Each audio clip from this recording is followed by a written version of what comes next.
je suis Jean-François, un curieux et je pose des questions de médecine. Bonjour, je suis Diane de la Clergerie, je suis médecin et le plus important pour moi, c'est de pouvoir aborder ici tous les sujets de santé sans aucun jugement. Chaque année, la France dépense l'équivalent de 11% de son PIB pour la santé.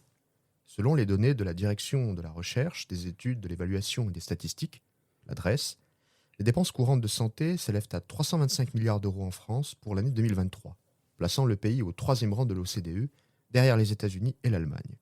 Ces montants colossaux illustrent l'importance des politiques publiques nationales de santé, ainsi que l'existence d'un écosystème complexe au sein duquel les hôpitaux jouent un rôle crucial. Nous abordons donc aujourd'hui un sujet spécial sur le management de la santé. Nous sommes très heureux d'accueillir Lucas Lachambre, actuellement élève directeur d'hôpital à l'EHESP, l'École des hautes études en santé publique. Bonjour Lucas. Bonjour à tous les deux. Nous serons également accompagnés, comme à l'accoutumée, du docteur Diane de la Clergerie. Bonjour Diane. Bonjour Jean-François, bonjour Lucas. Avant de commencer, Lucas, est-ce que tu pourrais nous présenter brièvement ton parcours et ensuite quelles ont été tes motivations pour t'orienter vers le métier de directeur d'hôpital et le domaine du management de la santé? Oui, bien sûr. Merci déjà à tous les deux pour votre invitation. Donc, je suis effectivement élève directeur d'hôpital, donc en formation pour devenir directeur d'hôpital. Avant ça, moi, j'ai commencé ma carrière au ministère de la Santé, au centre de crise sanitaire pendant la période du Covid. Donc, c'est en fait là-bas que j'ai découvert le monde de la santé. Ensuite, j'ai travaillé auprès des institutions européennes à Bruxelles, à la représentation permanente de la France auprès de l'Union européenne, puisqu'il y avait la présidence française du Conseil de l'Union européenne en 2022. Donc là-bas, j'étais coordinateur du secteur social. J'ai ensuite travaillé à l'Agence régionale de santé de Mayotte, avant de travailler au ministère des Sports. Et c'est ensuite que j'ai passé le concours pour devenir directeur d'hôpital. Donc en fait, avant de découvrir l'hôpital, j'ai d'abord découvert la santé finalement. Et moi, ce qui m'a motivé à passer ce concours et à m'engager pour l'hôpital, déjà, c'est un enjeu de valeur. Ce qui me portait, c'était vraiment travailler à la santé publique, travailler à la santé des populations, construire quelque chose finalement. Moi, c'est ça qui me portait, participer à un service public, participer à la création d'un service public qui est de qualité, accessible à tous et à toutes, sur tout le territoire national et à tout moment de la journée. Ça, pour moi, c'était vraiment important de contribuer au bien public. Donc déjà dans le cadre de la santé, et c'est ensuite que l'hôpital est venu. Et parce que j'ai trouvé que c'était un environnement qui était tout simplement fascinant. L'hôpital, c'est une méga structure. On a des milliers d'agents. On est ouvert 7 jours sur 7, 24 heures sur 24. Il y a quasiment aucune entreprise en France qui est aussi grosse qu'un hôpital et qui fonctionne avec des contraintes aussi fortes. Et c'est vraiment une petite ville. On a 200 métiers différents. On a des milliers de passages par jour ou par semaine. Donc voilà, c'est vraiment un environnement qui est énorme et qui est absolument passionnant parce qu'il se transforme en permanence. Il se transforme parce qu'on a des évolutions techniques et technologiques permanentes, je pense, à l'intelligence artificielle, aux robots, aux nouvelles techniques de santé. Il y a quelques années, pour changer une prothèse de hanche, on restait hospitalisé pendant plus de 10 jours. Aujourd'hui, il y a des patients qui le font en ambulatoire, ils arrivent le matin, ils repartent le soir. C'est complètement fou. Il y a aussi des évolutions dans les besoins de santé. Aujourd'hui, on a de plus en plus de maladies chroniques, de cancers. Donc ça nécessite aussi de faire évoluer notre fonctionnement hospitalier. On a des attentes de la population qui changent aussi vis-à-vis des soins qu'ils reçoivent. Et on a un environnement qui est contraint. Contraint financièrement, contraint en ressources humaines. On a des pénuries de produits de santé. On fait face aussi à de nombreuses crises sanitaires. Et donc, tout ça force l'hôpital en permanence à se réinventer. Et moi, c'est ce que je trouve fascinant, en fait. C'est cette dynamique permanente de la structure hospitalière. Et alors, au sujet du poste, du métier, est-ce que tu peux nous rappeler comment on devient directeur d'hôpital? C'est quoi? C'est un concours? Il y a une sélection? Alors, les directeurs d'hôpital sont des fonctionnaires. Donc, on fait partie de la fonction publique hospitalière. Donc, on passe un concours, comme pour tout poste de fonctionnaire. C'est un concours qui est national, qui est ouvert à toute personne qui dispose d'une licence, peu importe la nature de cette licence.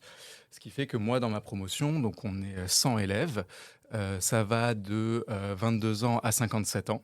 Il y a des gens qui sortent de l'université, il y a des gens qui ont déjà des parcours professionnels, donc on a des anciens soignants, on a des anciennes infirmières, des anciens infirmiers, des kinés, mais on a aussi des gens qui sortent de la fac en économie, des gens qui sortent d'écoles d'ingénieurs. Moi, par exemple, j'ai fait des sciences sociales, des sciences politiques, des relations internationales. Donc, c'est des parcours très variés, et ce qui permet d'avoir vraiment des profils très, très différents et qui contribuent tous à ce que seront les corps de direction de nos établissements. Donc, on passe ce concours. Ensuite, on rentre à l'école des hautes études en santé publique, qui est une école qui forme un certain nombre de corps de fonctionnaires en santé, notamment les directeurs d'hôpital, mais aussi les directeurs d'EHPAD, les inspecteurs de l'action sanitaire et sociale, les médecins de l'éducation nationale, etc. On a 2 ans de formation qui sont répartis à la fois en période de cours et en période de stage, à peu près moitié-moitié. Et donc ces stages, c'est à la fois des stages de direction. Donc là, on porte des dossiers administratifs pour se préparer à être directeur, mais aussi des stages dans les services hospitaliers. Et donc on passe notamment 2 mois d'immersion dans les services où on vit le quotidien des soignants, on les observe, on donne un coup de main aussi sur certaines tâches. Et donc ça permet de voir la réalité du fonctionnement d'un service. À la sortie de l'école, on prend un poste en tant que directeur d'hôpital. Alors bien sûr, pas tout de suite en tant que chef d'établissement, puisqu'en fait, les hôpitaux ont le chef de l'établissement et puis plusieurs adjoints. Un directeur des finances, un directeur des ressources humaines, un directeur de la qualité, etc. etc. Donc on prend un poste d'adjoint. Généralement, un poste dure à peu près 5 ans. Et puis ensuite, tous les 5 ans, on change de poste. Le corps est pensé sur la notion de mobilité géographique et fonctionnelle.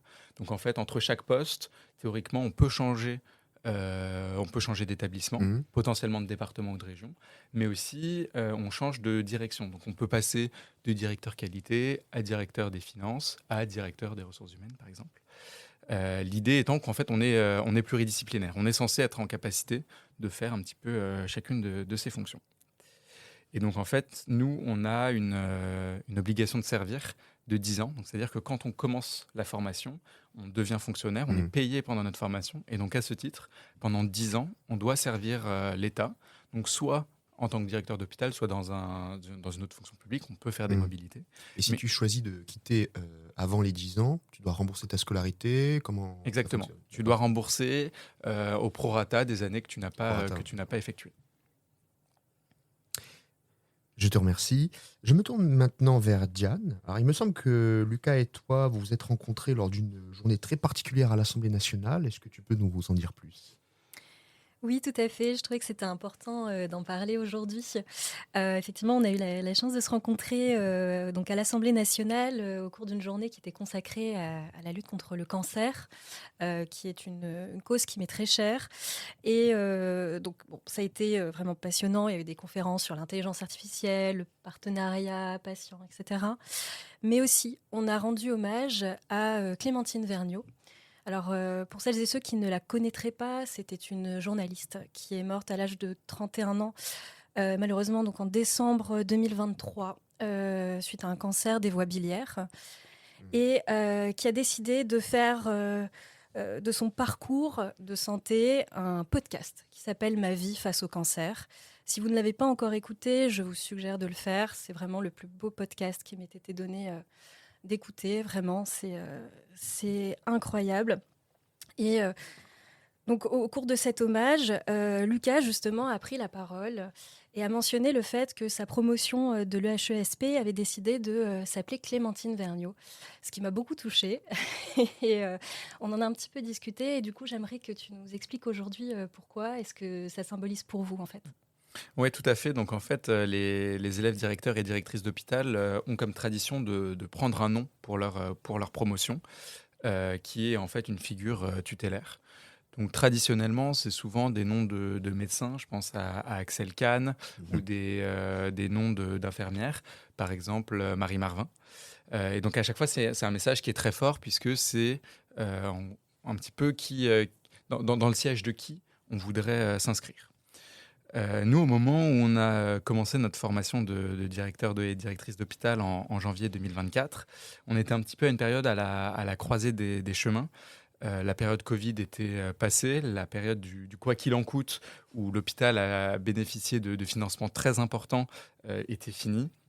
On a eu une grande phase de tension très forte sur les ressources humaines, avec beaucoup de départs, notamment du côté infirmier, de gens qui étaient épuisés suite au Covid. On a aussi eu des attentes qui ont évolué de la part des agents qui n'ont pas forcément envie de consacrer tout leur temps, toute leur vie à leur profession. On avait des tensions financières aussi importantes. Se pose aussi la question de la capacité de l'hôpital à prendre en charge tous les patients qui en auraient besoin, notamment au niveau des urgences, et donc de la soutenabilité de notre système de santé et de notre système plus largement de protection sociale. Et donc nous, à ce moment-là, on se pose la question de quelle va être notre boussole, quelle va être notre figure tutélaire. Et donc, en fait, on a souhaité revenir au fondamental, au fondement de l'hôpital, à savoir le patient. Si l'hôpital existe, c'est avant tout pour le patient.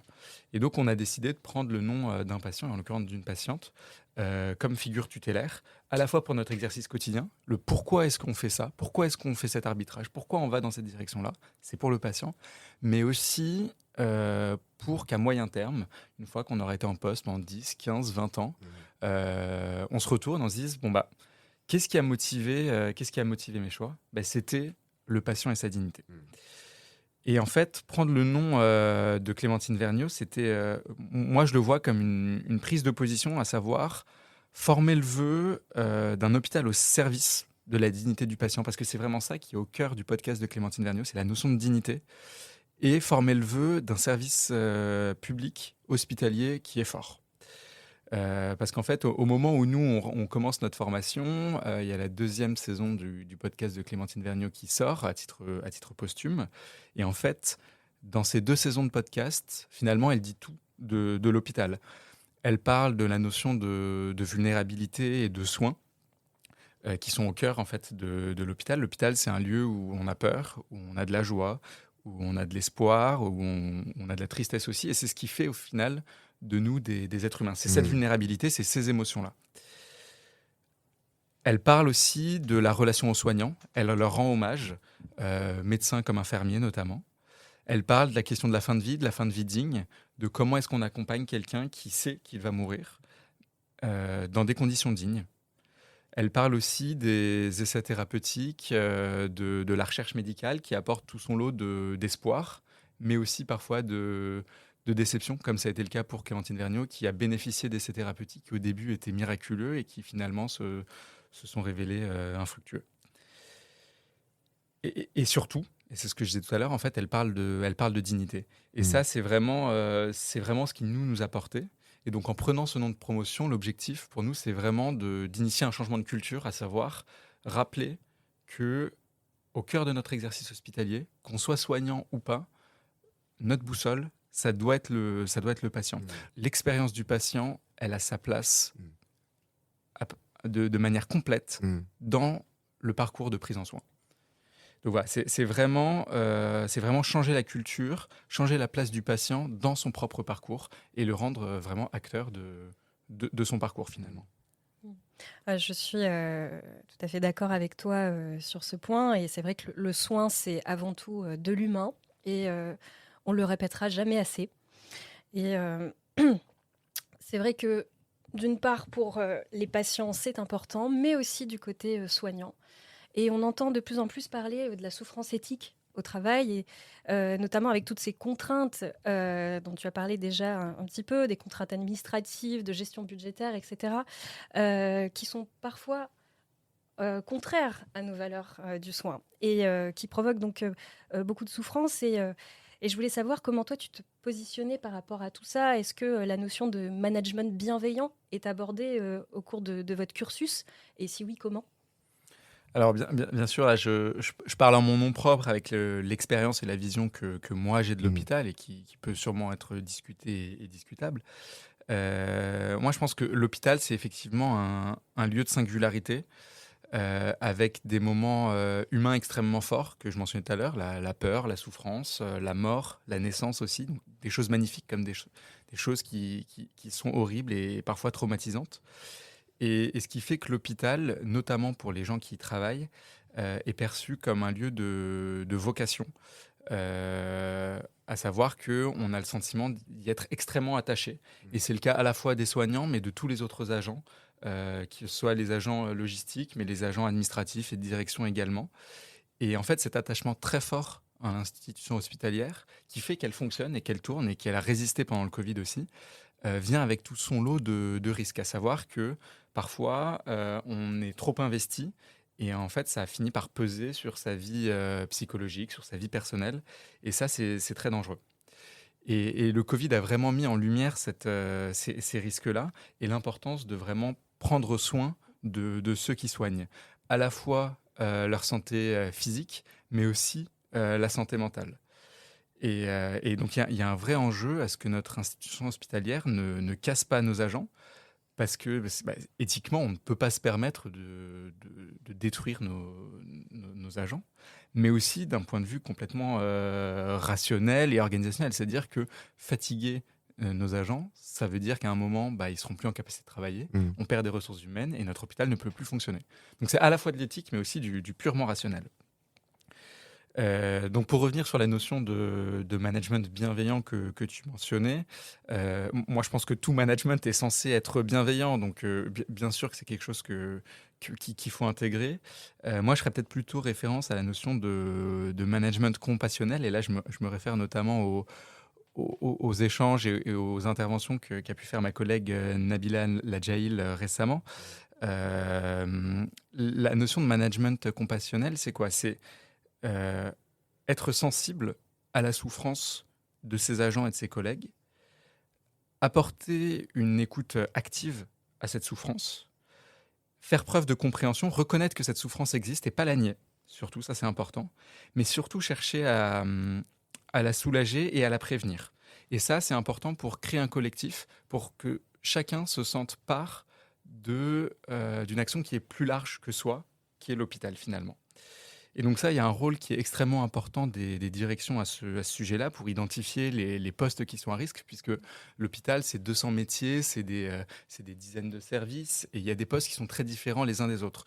Tous les postes n'ont pas la charge émotionnelle, n'ont pas une exposition à la souffrance qui est la même. Et donc, il y a des postes qui sont vraiment plus à risque que d'autres. Il y a un enjeu, bien sûr, à mettre en place des dispositifs pour accompagner les personnes en souffrance. Déjà repérer ces personnes-là et puis ensuite les accompagner, mais surtout les prévenir. Et moi, je pense qu'il y a un vrai enjeu de prévention de ces enjeux-là. Ça peut être par des dispositifs d'accompagnement psychologique qui sont systématiques et pas optionnels. Ça peut être individuel, ça peut être collectif, ça peut être de l'art-thérapie, ça peut être de l'activité physique. Il y a plein de choses qu'on peut penser. Mais ce qui est complexe, en fait, c'est que c'est pas seulement quelque chose dont doit s'emparer la direction, puisqu'en fait, le management à l'hôpital, il est très diffus. La direction le fait, mais finalement, le chef de service, la cadre de santé, sont les personnes qui font le management de terrain au quotidien. Et donc, ces acteurs-là sont essentiels. C'est des acteurs clés pour moi pour vraiment travailler sur ces enjeux-là. Là où moi, je mettrais un point de vigilance, c'est qu'en fait, le management, c'est pas la solution, c'est pas une solution en tant que telle, c'est pas la seule solution. Pour moi, c'est un préalable, mais qui cache finalement le vrai problème. Le vrai problème qui est le déclencheur de cette souffrance. Parce que derrière, s'il y a une souffrance, c'est pas seulement la charge émotionnelle du service en tant que telle. En fait, c'est d'autres choses, c'est d'autres problématiques qui viennent rendre la charge émotionnelle trop importante. C'est des problèmes organisationnels, c'est des problèmes de répartition de la charge de travail, c'est des problèmes de flux logistique, etc. Donc pour moi, plus que de simplement dire « je mets en place de l'accompagnement psychologique, etc. », il faut vraiment réfléchir pourquoi il y a un problème. Est-ce que mes agents sont en train de courir dans tous les sens dans le service ? Est-ce que c'est parce qu'il n'y a pas assez d'agents ? Et dans ce cas-là, il faut recruter quand c'est possible. Mais il y a plein d'autres choses qu'on peut faire aussi. Est-ce que c'est parce que, en fait, il y a des moments de la journée où il y a énormément de patients et des moments où il y en a moins, sauf qu'en fait, notre nombre d'agents, il est stable sur toute la journée. Et donc, il y a des moments où il y a trop de travail par rapport au nombre d'agents et d'autres moments où il n'y en a pas assez. Voilà, il faut vraiment rentrer dans le cœur des organisations et vraiment aller chercher le cœur du problème et pas se limiter au fait que le soin représente une charge émotionnelle importante. Ce qui est vrai, mais c'est pas la seule chose. Et juste pour finir aussi, tu mentionnais la notion d'éthique qui est extrêmement importante. Souvent, on a tendance à voir l'éthique, notamment à l'hôpital, comme étant monolithique et unique, à savoir que les soignants représentent la vision éthique du prendre soin, opposée à la direction qui, elle, a une vision comptable, tableur Excel, en costume noir, toujours en train de faire la gueule aussi, et qui aurait une opposition très binaire finalement entre ces deux mondes irréconciliables. Je pense qu'il faut casser ces discours qui sont en fait dangereux pour l'hôpital et qui ne permettent pas d'aller de l'avant. Ils sont sûrement vrais dans certains contextes, hein, mais je pense qu'en fait, il faut pas voir cette binarité. Pour moi, il faut voir l'éthique comme étant multiple. Et là, je fais référence à un cours qu'on a pu avoir sur cette notion d'éthique et où notre enseignant nous prenait l'exemple de la série Dr House. La série Dr House, il y a trois personnages importants. Il y a Dr House, son meilleur ami qui est également médecin et la directrice de l'établissement, qui portent chacun finalement trois visions qui sont éthiques, qui sont entendables, mais qui sont bien différentes. Il y a la vision de Dr House en tant que tel, qui lui a une vision du chercheur qui veut essayer de comprendre quelle est la pathologie de ce patient-là à tout prix, y compris parfois avec le risque de devenir maltraitant pour ses patients. En soi, ça se comprend. C'est l'éthique du chercheur, c'est l'éthique de l'investigation, d'essayer de percer un mystère et peut-être de faire avancer la science aussi. Il y a l'éthique ensuite du meilleur ami qui, lui, est vraiment dans une approche du care, du soin individuel, de l'attention personnelle, qui est évidemment extrêmement importante aussi, et sûrement première. Et enfin, il y a l'approche de la directrice qui n'est pas moins éthique finalement, qui est là pour rappeler le collectif, rappeler que, certes, il faut soigner ce patient-là, mais il y a tous les autres patients à soigner aussi. Et qu'il y a toujours cette tension entre quel effort je mets pour ce patient-là individuellement versus quel effort je peux mettre pour la santé publique, pour le collectif. Et je pense que c'est important de se rappeler qu'en fait, l'éthique, elle est plurielle et qu'il faut en fait les faire dialoguer, les mettre en tension, et pas les opposer en fait. Il faut les faire se rencontrer et c'est pour ça que c'est important de vraiment créer un dialogue en fait entre le monde médical, le monde infirmier, le monde administratif de l'hôpital. C'est la fin de la première partie de cet épisode spécial de J'ai une question docteur, consacré au management de l'hôpital. Nous vous donnons rendez-vous dans 2 semaines pour la suite, toujours en compagnie de Diane et Lucas. D'ici là, bonne journée à tous et prenez soin de vous.